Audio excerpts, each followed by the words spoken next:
Hello বন্ধুরা, কেমন আছো? আশা করি সবাই ভালো আছো। তো আজকে আমরা ডাঁটা শাক মাছ দিয়ে রান্না করব। তো চলো বন্ধুরা শাকগুলো বেছে নিব। বেছে নেব। কুটি করলে খাল ফলে তেরে ডাল গন্ডগোল বাবাই বলে বউ বানাবো লাগাই দি ও হলো শুল। এবার শাকগুলো ধুয়ে নেব।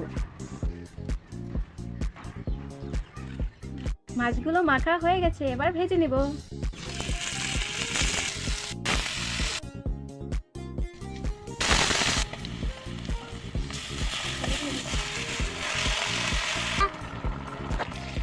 নেলে দেব।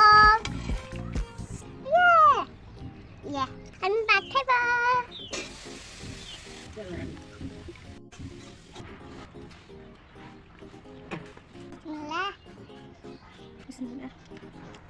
দারুন।